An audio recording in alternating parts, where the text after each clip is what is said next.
Hello friends, welcome to Bismi சமையல். இன்றைக்கி ஒரு யூஸ்ஃபுல்லான வீடியோ தான். நமக்கு டெய்லி தேவைப்படக்கூடிய, நம்ம வீட்டில் ரெகுலராக நம்ம யூஸ் பண்ணக்கூடிய நிறைய கிச்சன் டிப்ஸ் மற்றும் வீட்டு குறிப்புகள் தான் பார்க்க போகிறோம். ஸோ வீடியோக்குள்ளே போகிறதுக்கு முன்னாடி நம்ம சேனலை நீங்கள் ஃபர்ஸ்ட் டைம் பார்க்குறீங்க அப்படின்னா மறக்காமல் சப்ஸ்கிரைப் பண்ணிக்கோங்க. அது மட்டும் இல்லாமல் நம்ம சேனலில் ஏற்கனவே கிச்சன் டிப்ஸ் மற்றும் வீட்டு குறிப்புகள் பற்றி நிறைய வீடியோஸ் போட்டிருக்கோம். அந்த வீடியோஸையும் நீங்கள் பாருங்கள். இப்போ நம்ம ஃபர்ஸ்ட் டிப் என்னங்கிறத பார்க்கலாம். இப்போல்லாம் பெரும்பாலும் எல்லாருமே வாஷிங் மிஷினில் தான் துணி துவைக்கிறோம் இல்லையா? அப்படி நம்ம துணி துவைக்கும் போது துவைச்சதுக்கு அப்புறமா அந்த துணியை நீங்கள் எடுத்து பார்த்தீங்கன்னா ட்ரெஸ் ஃபுல்லாகவே அங்கங்கே வெள்ளை வெள்ளையாக இருக்கும். என்ன அப்படின்னா, நம்ம யூஸ் பண்ணக்கூடிய சோப் பவுடர் சரியாக கரையாததுனால ட்ரெஸ் ஃபுல்லாகவே அங்கங்கே வெள்ளை வெள்ளையாக திட்டாக ஒட்டி ஒட்டி இருக்கும். ஸோ அந்த மாதிரி இனி உங்களுக்கு ஆகக்கூடாது அப்படின்னா இப்போ நான் சொல்கிற மாதிரி நீங்கள் செஞ்சு பாருங்கள். சோப் பவுடரை டைரெக்டாக அப்படியே வாஷிங் மிஷினில் இருக்கக்கூடிய டப்பாவில் கொட்டாமல் இந்த மாதிரி சின்னதாக ஒரு கர்ச்சீஃப் எடுத்துக்கோங்க. நமக்கு தேவையான சோப் பவுடரை இந்த கர்ச்சீஃப்லேயே நம்ம போட்டுக்கலாம். சோப் பவுடரை நம்ம டைரெக்டாக வாஷிங் மிஷினில் போடும்போது தான் சரியாக கரையாது. ஸோ இந்த மாதிரி ஒரு கர்ச்சீஃபில் போட்டுட்டு இதை அப்படியே நல்லா டைட்டாக கட்டி விட்டுருங்க. இப்போது இதை நம்ம எடுத்து அப்படியே வாஷிங் மிஷினில் போட்டுடலாம். வாஷிங் மிஷினில் தண்ணி வரும் பார்த்தீங்களா, அந்த இடத்துல நீங்கள் கரெக்டாக போட்டுட்டீங்க அப்படின்னா இது மேலே ஃபுல்லாக தண்ணி பட்டு சோப் பவுடர் எல்லாமே கரைஞ்சி நமக்கு வெளியில் வந்துடும். சோப் பவுடரை நம்ம அப்படியே போடும்போது தான் ட்ரெஸ் ஃபுல்லாக அங்கங்கே வெள்ளை வெள்ளையாக ஒட்டி இருக்கும்.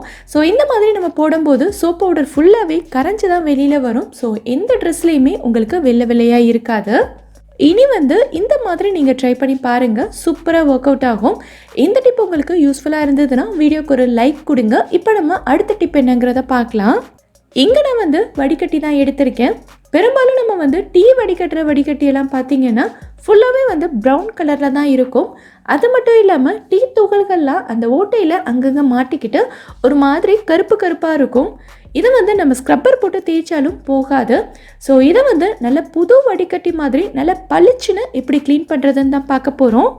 இங்கே நான் ஒரு சின்ன போல் தான் எடுத்திருக்கேன்.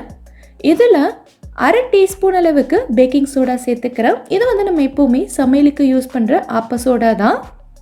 இது கூடவே நம்ம வினிகர் தான் சேர்க்க போகிறோம். 2 டீஸ்பூன் அளவுக்கு வினிகர் சேர்த்துக்கிறேன். நம்ம பேக்கிங் சோடாவோட இந்த வினிகரை சேர்க்கும் போதே இந்த மாதிரி நல்லா நுரைச்சி பொங்கி வரணும். பொங்கி வரல அப்படின்னா நம்ம சேர்த்துருக்க பேக்கிங் சோடாவோ இல்லை வினிகரோ அதோடைய தன்மையை இழந்துருச்சுன்னு அர்த்தம். ஸோ நம்ம க்ளீன் பண்ணும்போது அழுக்கு எல்லாமே சரியாக போகாது. உங்ககிட்ட வினிகர் இல்லை அப்படின்னா இதுக்கு பதிலாக நீங்கள் பாதி லெமனோட ஜூஸை சேர்த்துக்கலாம். அடுத்ததாக நம்ம தண்ணி சேர்க்க போகிறோம். தண்ணி நல்லா கொதிக்கிற அளவுக்கு இருக்கணும். நம்ம வடிகட்டி மூழ்கிற அளவுக்கு தேவையான தண்ணி சேர்த்துக்கோங்க. சேர்த்துட்டு நல்லா கலந்து விட்டுக்கலாம். அடுத்து வடிகட்டியை இதில் போட்டுட்டு இது ஒரு 20 நிமிஷத்துக்கு நல்லா ஊறட்டும். நம்ம சேர்த்துருக்க பேக்கிங் சோடாவும் வினிகரும் பார்த்திங்கன்னா இதில் இருக்கக்கூடிய அழுக்கு எல்லாத்தையுமே நல்லா லூஸ் பண்ணி கொடுத்துரும். அடுத்து நமக்கு தேய்க்கிறதுக்கு ரொம்ப ஈஸியாக இருக்கும். ஸோ நல்லா மூடி வச்சுக்கோங்க, அப்போ தான் சூடு எல்லாமே உள்ளேயே இருக்கும். ஒரு 20 நிமிஷத்துக்கு அப்புறமா நம்ம திறந்து பார்க்கலாம். ஸோ தண்ணியோட கலரே எப்படி மாறி இருக்கு பாருங்கள். நான் முன்னாடி இந்த வடிகட்டியை காட்டும்போது இதில் அந்தளவுக்கு அழுக்கு இருந்த மாதிரி தெரியல. ஸோ இப்போ பாருங்கள் தண்ணியோட கலர் எப்படி மாறி இருக்குன்னு. அடுத்து இந்த மாதிரி சின்னதாக ஒரு டூத் ப்ரஷ் எடுத்துகிட்டு இது ஃபுல்லாகவே நல்லா தேய்ச்சி விட்டுறலாம். இதை தேய்க்கும் போதே உங்களுக்கு தெரியும் அதில் இருக்கக்கூடிய டீ துகள்கள் எல்லாமே நல்லா ஈஸியாக கலண்டு வரும். இது ரொம்ப கஷ்டப்பட்டு தேய்க்கணுங்கிற அவசியம்லாம் இல்லை, லைட்டாக தேய்ச்சாலே ஈஸியாக வந்துடும். அடுத்து நம்ம பாத்திரம் கழுவுறதுக்கு யூஸ் பண்ணக்கூடிய சோப்பு இல்லைன்னா டிஷ்வாஷர் போட்டு 2 பக்கமுமே நல்லா தேய்ச்சி விட்டுருங்க. நல்லா தேய்ச்சிட்டு இதை கழுவி எடுத்துகிட்டு வந்துடுறேன்.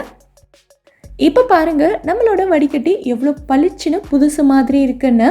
இதில் இருக்கக்கூடிய டீ துகள்கள் எல்லாமே போயிட்டு நல்லா க்ளீனாக இருக்கும். ஸோ இந்த மாதிரி நீங்கள் 2 மாதத்துக்கு ஒரு தடவை க்ளீன் பண்ணி எடுத்து வச்சுக்கிட்டிங்கன்னா வடிகட்டி பார்க்குறதுக்கு எப்போவுமே புதுசு மாதிரி தான் இருக்கும். ஸோ ட்ரை பண்ணி பார்த்துட்டு எனக்கு கமெண்ட்டை சொல்லுங்கள். இந்த டிப் உங்களுக்கு யூஸ்ஃபுல்லாக இருந்ததுன்னா நம்ம சேனலை சப்ஸ்கிரைப் பண்ணிக்கோங்க. இப்போ நம்ம அடுத்த டிப் என்னங்கிறத பார்க்கலாம். நம்ம வீட்டில் நம்ம டெய்லி யூஸ் பண்ணக்கூடிய பழங்களோட தோல், காய்கறியோட தோல் எல்லாத்தையும் நம்ம அப்படியே வேஸ்ட்டாக குப்பையில் தூக்கி போட்டுறாமல் அதை எப்படி யூஸ் பண்ணிக்கிறதுன்னு தான் பார்க்க போகிறோம்.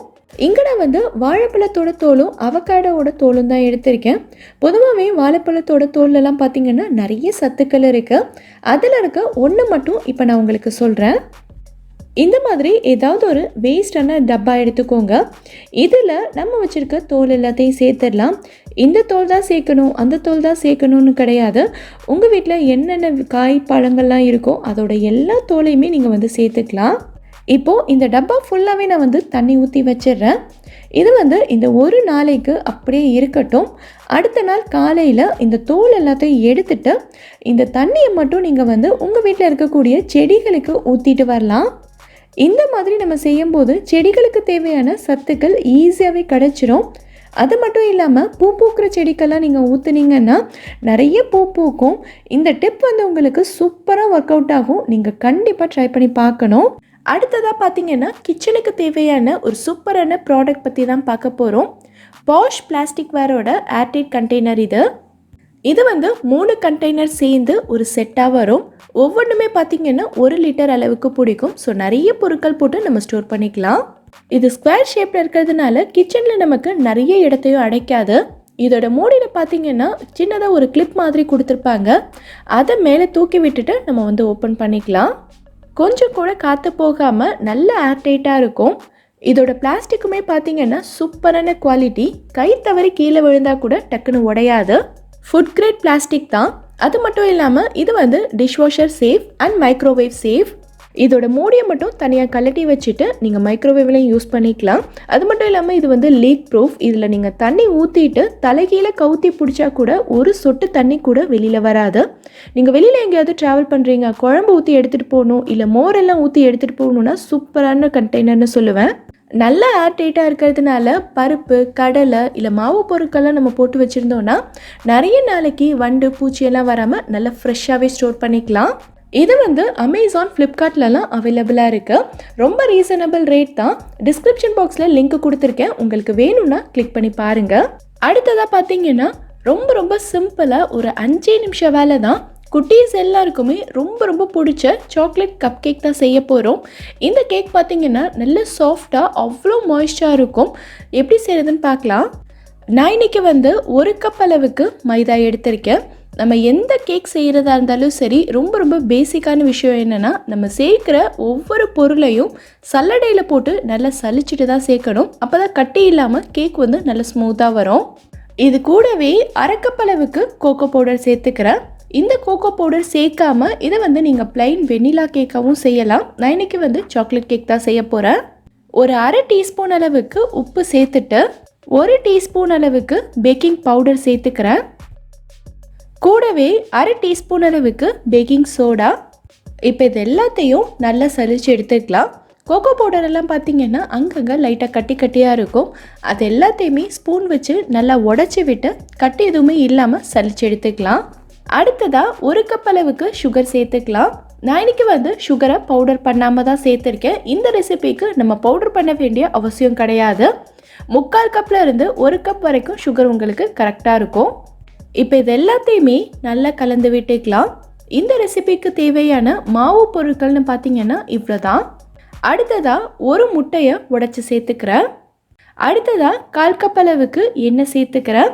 வாசனை இல்லாத எந்த எண்ணெய் வேணாலும் நீங்கள் யூஸ் பண்ணிக்கலாம். நான் வந்து நம்ம எப்போவுமே சமையலுக்கு யூஸ் பண்ணுற ரீஃபைண்ட் ஆயில் தான் சேர்த்துருக்கேன். இது கூடவே 1/2 கப் அளவுக்கு பால் சேர்த்துக்கலாம். நான் இன்றைக்கி வந்து காய்ச்சாத பால் தான் சேர்த்துருக்கேன். இல்லை நீங்கள் காய்ச்சி ஆற வச்ச பால் சேர்க்குறதா இருந்தாலுமே ஓகே தான். கடைசியாக 1 டீஸ்பூன் அளவுக்கு வெனிலா எசன்ஸ் சேர்த்துக்கிறேன். இது வந்து உங்களுக்கு ஆப்ஷனல் தான். இருந்தால் சேருங்க, இல்லைனா விட்டுறலாம். இது சேர்த்தோன்னா நம்ம முட்டை சேர்த்துருக்கோம்ல, அதோட ஸ்மெல் வராமல் இருக்கும். இப்போ இது எல்லாத்தையும் ஒன்றா சேர்த்து நல்லா கலந்து விட்டுக்கலாம். இதை கலந்து விடும்போதே உங்களுக்கு தெரியும் பேட்டர் வந்து நல்ல திக்காக இருக்கும். ஸோ இந்த டைமில் நம்ம என்ன பண்ணணும்னா 1/2 கப் அளவுக்கு சுடு தண்ணி தான் சேர்க்க போகிறோம். தண்ணி வந்து வெது வெதுப்பாக இல்லாமல் அதை விட கொஞ்சம் சூடாகவே இருக்கணும். இதை பார்க்கும்போதே உங்களுக்கு தெரியும், நான் தண்ணி ஊற்றும் போது அதிலேருந்து புகை வரும். ஸோ அந்தளவுக்கு சூடாக இருந்தால் தான் கேக் வந்து நல்ல மாய்ஸ்டாக வரும். இப்போ இது எல்லாத்தையும் சேர்த்து நல்லா கலந்து விட்டுக்கலாம். ஸோ கட்டி எதுவுமே இல்லாமல் பேட்டர் வந்து நல்ல ஸ்மூத்தாக இருக்கிற மாதிரி கலந்து எடுத்துக்கோங்க. அவ்வளோதான், நம்மளோட கேக் பேட்டர் சூப்பராக ரெடி ஆயிடுச்சு. இதை வந்து நம்ம மோல்டில் ஊற்றிடலாம். இந்த மோல்டில் போடுறதுக்கு என்கிட்ட கப் கேக் லைனர் இல்லை. ஸோ நான் இன்றைக்கி வந்து ஆடி எக்கோபேக்கோட குக்கிங் அண்ட் பேக்கிங் பேப்பர் தான் யூஸ் பண்ண போகிறேன். இதை எப்படி கப் கேக்குக்கு யூஸ் பண்ணுறதுன்னு யோசிக்க வேண்டாம், ரொம்ப ஈஸி தான். இந்த பேக்கிங் பேப்பரை ஃபர்ஸ்ட் நம்ம வந்து குட்டி குட்டியாக கட் பண்ணி எடுத்துக்கலாம். ஒரே ஒரு பேக்கிங் பேப்பரை இது மேலே வச்சுட்டு நம்ம வீட்டில் தண்ணி குடிக்கிறதுக்கெல்லாம் யூஸ் பண்ணுவோம்ல, அந்த டம்ளர் எடுத்து இது உள்ள அப்படியே வச்சிடலாம். டம்ளரை லைட்டாக அழுத்துறீங்க அப்படின்னா அந்த மோல்டோட சைஸ்க்கு ஏற்ற மாதிரி பேக்கிங் பேப்பர் வந்து நல்லா அட்ஜஸ்ட் ஆயிரும். அடுத்து இதை வெளியில் எடுத்துட்டு மடங்கி இருக்க இடத்துல மட்டும் இன்னும் நல்லா அழுத்தி விட்டுறலாம். அவ்வளோதான், கப் கேக் லைனர் வந்து நமக்கு ரெடி ஆயிருச்சு. ஈவனாக வேணும் அப்படின்னா ஒரு சிசர் வச்சு இதோட ஓரத்துலலாம் லைட்டாக கட் பண்ணி எடுத்துக்கோங்க. இதே மாதிரி நான் எல்லாத்தையுமே ரெடி பண்ணிக்கிட்டேன். இப்போ இதில் வந்து நம்ம ரெடி பண்ணி வச்சுருக்க கேக் பேட்டரை ஊற்றிக்கலாம். இது ஃபுல்லாக ஊற்றக்கூடாது, ஒரு 3/4 அளவுக்கு மட்டும் ஊற்றிக்கிட்டால் போதும்.